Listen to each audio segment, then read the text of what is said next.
अला नबीना मुहम्मद व अला आलिहि व अस्हाबिहि व अहले बैतिहि व अज़वाजिहि अजमईन बिरहमतिका या अरहमर राहिमीन। मुस्तफ़ा महबूब मदनी जो थियो आला शान वा, मुस्तफ़ा महबूब मदनी जो थियो आला शान वा। आखिरी अरबी नबी तहते नबूवत आखतम, मुंतज़िर हो जहीं जो आलम थी पयो तहीं जो जन्म। आखिरी अरबी नबी जहते नबूवत आखतम, मुंतज़िर हो जहीं जो आलम थी पयो तहीं जो जन्म। आ खुशी जायो सभिन खां नामवर इंसान आ, खुशी जायो सभिन खां नामवर इंसान आ। मरतबे जंहिंजे जो शाहिद, मरतबे जंहिंजे जो शाहिद ही सचो क़ुर्आन आ। मुस्तफ़ा महबूब मदनी जो थियो आला शान आ। मुहम्मद जे विलादत सां थिया गमदूर हिले, मुहम्मद जे विलादत सां थिया गमदूर हिले।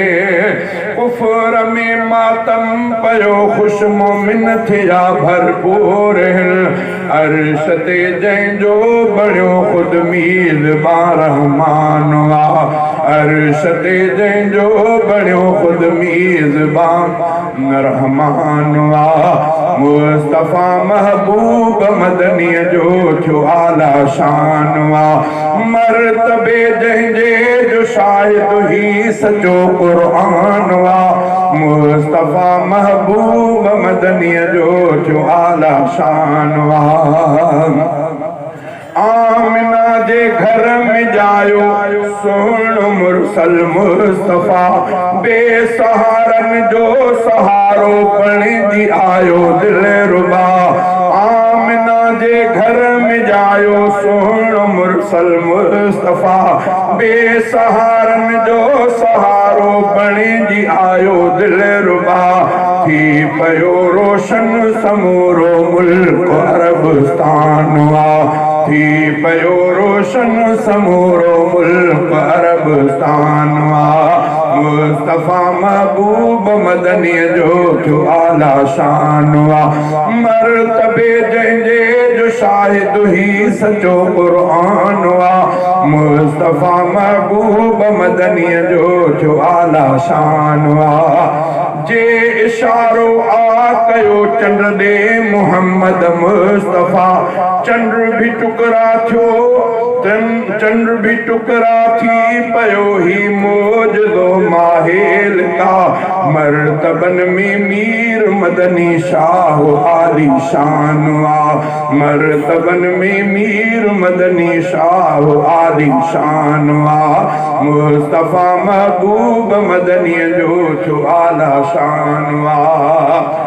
आफिदा अब्दुल सलाम रबिया मथा सारो जहान, आफिदा अब्दुल सलाम रबिया मथा सारो जहान। जंहिंजे इज़्ज़त तां थियन कुर्बान बाबो ऐं अमा, सुहिणे मुरसल मीर मदनी तां ही सिर कुर्बान आ।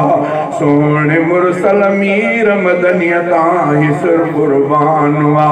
मुस्तफ़ा महबूब मदनी जो थियो आला शान आ। मरतबे जंहिंजे जो शाहिद ही सचो क़ुर्आन आ। मुस्तफ़ा महबूब मदनी जो थियो आला शान आ।